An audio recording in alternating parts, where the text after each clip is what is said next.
right. Well, I appreciate this explanation, these explanations. This is great. Are we able to move on from polyandry? I'm happy. now? Yeah, if you're happy, I am. Okay. I'm getting hammered with comments, questions, emails. What about the vaccine? Now, very few people out there realize that the University of Georgia did the USA research. Am I missing anything here? We are the cooperators with the owners of the intellectual property. That's Okay. Dayland Animal Health. And that's important that we're clear on this. We did not develop the vaccine. We Right. are field truthing and field, corroborating with the company on the field efficacy of the vaccine.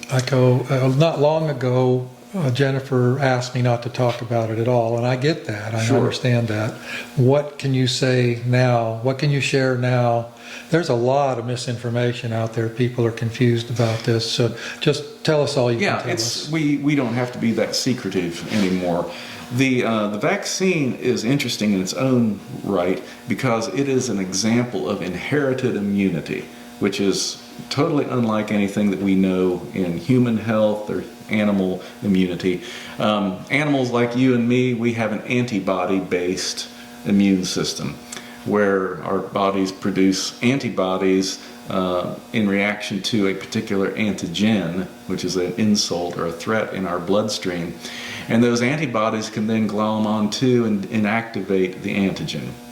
And in some cases, you can have lifelong immunity once you've been exposed to that pathogen. Insects do not have that system. They have other systems for resisting infections, but that's not one of them. What we have here is a fairly recently discovered phenomenon in insect immunity where the mothers actually digest, break down particles of the pathogen, and those particles, the physical particles, get incorporated into that mother's eggs. And then, in the case of a queen, she deposits this egg, and her worker daughters are primed for immunity to that pathogen because their egg had a physical particle of that bacterium in it. And this can be given to the queens through an inoculum in the food, through common queen candy. And Dayland owns the intellectual property on this. We are working with them in double-blind tests. We do not know which hives have the vaccine and which ones do not. And Dayland are collecting the data on this, and we are field truthing and confirming earlier efficacy work that they've already done. This is a German company? It's a jointly. It's the chief officers are Estonian and German. Okay. But the cool thing is they have recently relocated to Athens, Georgia. Are you kidding? In part because of the presence of my lab here, Yeah. and also expertise with my colleague. Well, I guess Dr. congratulations, sir. That says something. Well, I'm certainly pleased, and our administration is pleased. But Dayland was looking for an agricultural research university that also had a veterinary college, and my colleague Jorg Mayer in the UGA College of Veterinary Medicine is a very good cooperator. So there's many reasons for Dayland to relocate here. Well, how cool! And the university was very friendly in making available to them the university's innovation hub, which is a new incentive to bring startups and bright new tech companies onto campus, and Dayland is now one of them. Wow. So we're looking forward to hopefully years of good cooperation. Okay, so 2 questions. Is this only about AFB? It's the only, just American Foulbrood, is that it for the moment? At this moment, this is the first product, and it has received a provisional acceptance by the FDA. So Dayland is looking to have product available this spring of 2023. Okay. And yes, for the time being, it is limited to American Foulbrood disease, but we're also entering into planning right now for field trialing a prototype EFB vaccine. Okay. So how far does this persist down the line? Okay, it goes into the daughters, the worker bees. Okay, what if a colony swarms? What if a colony supersedes? Now what are we looking at?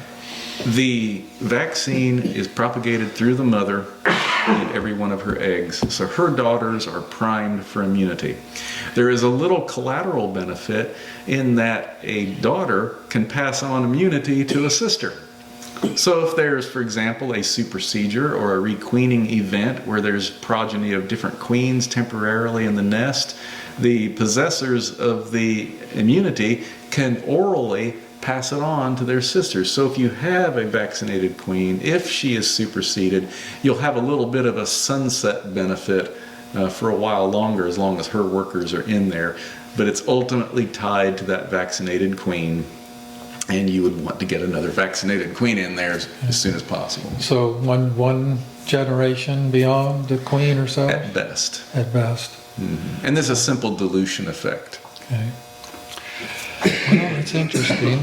I guess, did you guys, you use the bees you got from me last winter? We did. You did. So my my Bob bees Binnie, were involved. Bob Binnie had a part in this. Yeah. Well, I've had a lot of bees a part of your research. Yeah. It's really been fun. It's kind of, I have to be careful, you know, you can be kind of proud, you know, and say, oh, my bees were in that test. Yeah. Way back, some of your most earliest stuff. Like, God, yes. does a screen bottom board have an effect? And that was a long time ago. Yeah.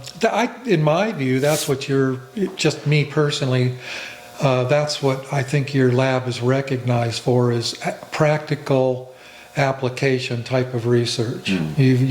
That's what you did in the old days, and you're still doing it now. Oh, thank you. That's certainly our goal, and it's kind of you to say so. Well, there's something else going on here too, in that you were a beekeeper before you ever went to college.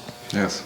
So you were already That's true. understanding a little bit of the biology and how things worked. Yeah. And I'm not going to pick on any researchers. I don't mean to do it, but I think it's important that whoever's in charge at one point had the shovel in their hand. You know, they know how to dig a ditch before they start telling other people how to dig a ditch. And you're one of those people. Well, thank you. I appreciate hearing that. It's been a wonderful career. Oh, yeah. Surrounded with wonderful people and wonderful beekeepers and cooperators. Taking you all over the world. All over the world. I'm a happy person. You are, yeah. I like when I'm around people like you, I like to say I have friends in high places. You never talk down to me. You're obviously here and I'm here, but I never, ever, ever get that from you. Well, thank you. I appreciate it. That's kind. Thank you, Keith. My pleasure. Calling Keith Delaplane. Got some questions. Hey, Bob. Keith, how are you? Hey, doing good. You up for a few more questions? Sure. Well, I can already predict getting questions pertaining to simple matters like, does this vaccine cure AFB? I know we know the answer, but we need to explain it. And I'm going to let you do the explaining because you could do it a lot better than I ever could. So I'm going to start off with a real simple question. What's the difference between American Foulbrood and European Foulbrood? Well, the difference between American and European Foulbrood, of course, they are different bacteria. And the chief difference that makes them so important for beekeepers is that the American Foulbrood bacterium can form a very long-lived spore. And its virulence, which means its ability to germinate and to replicate in new hosts, is far, far higher than the European Foulbrood bacterium. And usually it's a much more higher rate of larval death. You know, larvae that get American Foulbrood have much lower likelihood of surviving than larvae who get European Foulbrood. So the virulence between the two is different. And so the virulence is different, and then the inability of the European Foulbrood bacterium to form spores has big implications for beekeeping. The European Foulbrood could conceivably be cleaned up and eliminated from a colony eventually, but American Foulbrood will not, because these long-lived spores are always going to be there to propagate the disease in the future. So pretty different, really, in many respects, both the nature of the bacterium, the disease, and the management by the beekeeper. So, you know, TM or terramycin, oxytetracycline, actually cleans up the symptoms of both. Would we consider terramycin as being a cure for European foulbrood? It could conceivably be a cure of European foulbrood if it were to be coupled with other sanitation measures, like cleaning out the hive or preventing cross-contamination of materials. And if there were a succession of brood cycles without any bacterium at all, you could conceivably, eliminate European, from a hive, with an antibiotic application. So if you have a colony that succumbs to European foulbrood, and you want to store the equipment through the winter and use it again in the spring, what are we looking at? Yeah, it's hard to say that that's okay. The answer is we wouldn't know that, and I would never say that it's okay. Right. I would if I had a colony that I knew had EFB, I think the very least I would do is get rid of the combs, and scorch the boxes. If I had AFB, I'd torch all of it. It's up in flames. So, but if you're able to clear it up with terramycin throughout the warm season, and you thought it was going into winter in good shape, you feel comfortable with that equipment? Comfortable-ish, shall we say? You always got that risk there in the background. Yeah. But it is conceivable to clear out the disease if you have several brood cycles, a succession of it without it. Okay. But it's also unlikely that, with antibiotics that you get 100% kill. So you'll always have that residual of doubt in your mind. That's just the nature of the beast. We can't guarantee these things. But I think, too, there's other problems, Bob, that we can't ignore with antibacterials, and that is their effects on the gut biota of the bee. Yeah. And so there's more there than just whether or not it clears the pest or not, because it's also clearing a lot of good microbes as well. Yeah, and if we move back over to AFB, American Foulbrood, that spore persists for a very long time, doesn't it? Yes, it does. In fact, we don't really know the upper limit.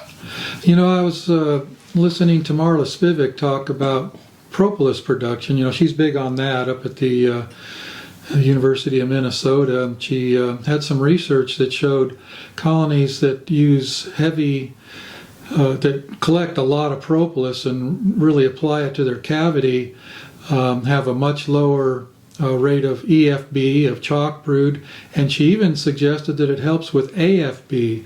Knowing that the spore persists, what do you think's going on with that propolis and AFB? Sure. I guess I would guess a couple modes of action that could explain what Marla is describing. I would think at the simplest level, the propolis is simply encasing spores and making them unavailable to being transferred to the guts of larvae. That would be the most straightforward mechanical explanation for propolis. But I think propolis also has a real supportive influence on the immune systems of individual bees as well. And it's a bit anti-expected, shall we say, but one of the effects of propolis is that it turns down the immune response of individual workers. And that's a bit unintuitive. Now, wait a minute, I thought you told me propolis is good, but you're telling me that it turns down an immune response? But in order to understand that result, we have to keep in mind that nothing is free. And so for bees to have a turned-on immune system exacts a cost on the individual workers. And Jay Evans and others have shown that colonies that are on a suspended state of high immune alert, the individuals physiologically, do not live as long. So we have to keep in mind that nature is a cost-benefit thing, and propolis has the effect of turning down an excessive and nonstop immune reaction by individual workers so that it can help the whole colony survive better, which is unintuitive. And there's another thing to remember, that one of the lessons that we learned from the Honeybee Genome Project was that the immune systems of individual worker bees is actually more primitive, not less, than their solitary counterparts. And it kind of makes sense if you stop and think about it a little bit. In the course of their social evolution, one of the benefits has been the evolution of social immunity. Things like mutual grooming behavior, propolis collecting could be considered a social immunity. Other things like in the nest, the old workers tend to segregate to the exterior of the nest and the young ones in the interior of the nest, so that you spatially separate the brood from the individuals that might be carrying most of the pathogens. And so because of those socially evolved immune properties, each individual worker didn't have to maintain her own personal immune system as much. And so it's a little unintuitive how evolution works once you start becoming social. So one of the properties of propolis is that it turns down an inflamed immune system in individual workers. And I think they have the luxury of doing that because they have a lot of other social immunities that help them cope with the infection. Well, I like to say when I'm speaking to a bee club, and I keep it in very simple terms, that a good degree of a honeybee's immune system is outside of their own body and inside of their cavity and their food. Their food plays a part too, how they treat their food and the enzymes and the chemistry that's going on in their food. Indeed. So, do you know much about tylosin? I know a lot of beekeepers are using it, and I also know that it has a really long half-life, and I don't think I'd ever want to use it unless it was an emergency because of how long it persists. It's got terramycin disappears really fast, but tylosin does not. Right, and I think you hit upon it right there. Its persistence is worrisome, and its ongoing effects on beneficial microbes. Yeah. So I would not draw on it first. Yeah, maybe last.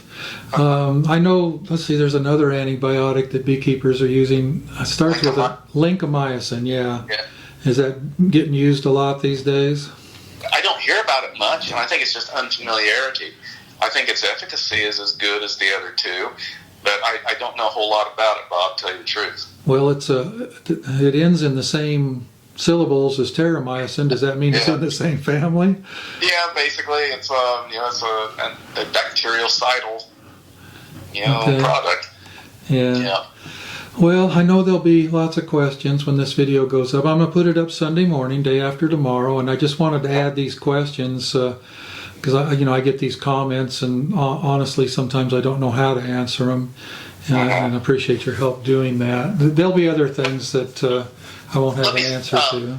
There is one other thing, Bob, you might let me go ahead and volunteer this information because it may come up as well, and that has to do with efficacy of the vaccine. Oh, yeah. And it's weird. It's a little bit weedy, but I want to try to go ahead and explain it just so everyone has more accurate expectations. But as a part of the conditional licensing, the manufacturer for vaccines is obligated to show at least a measure of efficacy. Strangely enough, that is not required of new pesticides. EPA lets the market decide whether the product is efficacious or not. They do not even require efficacy data from a manufacturer for an insecticide, for example, but with vaccines they do. And so Dayland had to show some efficacy, and the way this is required and what they did was use a dose known in the field to kill larvae, and they multiplied it by 200 times.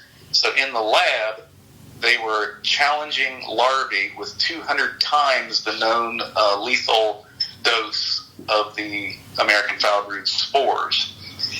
The efficacy in their lab work was 30 to 50%. And they were getting 30 to 50% better survival in the treated larvae than the untreated larvae. And that first blush, that doesn't sound very good, but to me it sounds pretty good when you consider that the test was at 200 times the known lethal level. So I think that's a pretty darn good level of efficacy. Yeah, it sounds extreme to me, actually. But yeah, that I think that's pretty good. I think we can live with that. Yeah. So the people will want to know, oh, was this 100%? Well, of course not. We never say something's 100%. But I think we can expect a pretty good degree of control from this product.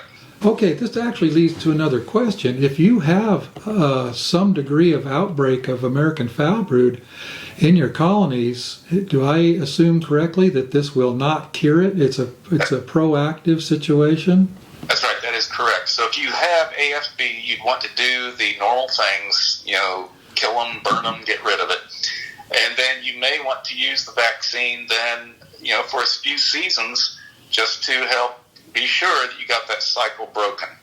And I think that's, to clarify your earlier question, would I use it? I would use it in that context. I would not use it prophylactically. Yeah. If I never have a history of AFB in my apiaries, I would not use it. But if I did, I would. When I was in Oregon, I saw it all the time. Not in my bees, in other beekeepers that I knew. And now that I've moved to Georgia, I don't see it. And people ask me why, and I don't have a good answer. I want to theorize, and you theorize with me. I think that when I saw it, we didn't even have tracheomites yet.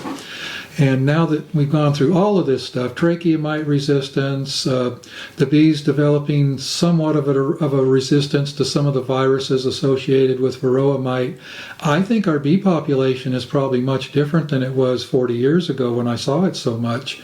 Am I off track here? Well, I don't think you're off track. I do think there'd be a strong case that we have lost a lot of bees.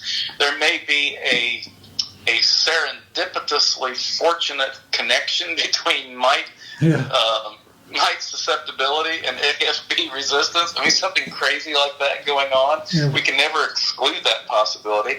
I think, too, Bob, another thing going on, there could be some antagonistic interactions between European Foulbrood bacterium and AFB. Some of that could be going on as well. We need to remember that these bacteria live in ecosystems just like animals and plants do. And those ecosystems are complex with competitors and, in some cases, predators, because there are phagocytes, cells that eat other cells. So it's a wild jungle out there if you're a bacterium. Yeah. And you don't have a free ride. There's things out there that are going to kill you, too, and limit your spread. Yeah.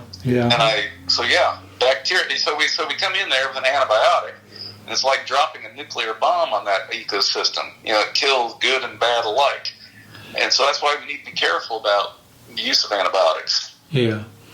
All right. Well, once again, thank you very much. And if you have Jesse's here. I think he has a question. Keith, I got a question. As far as just for to kind of expound on that information, as far as antibiotics killing good bacteria and the bad bacteria, all of it, and that affects the bees. How long does it take the bees to redevelop good bacteria in their gut biome?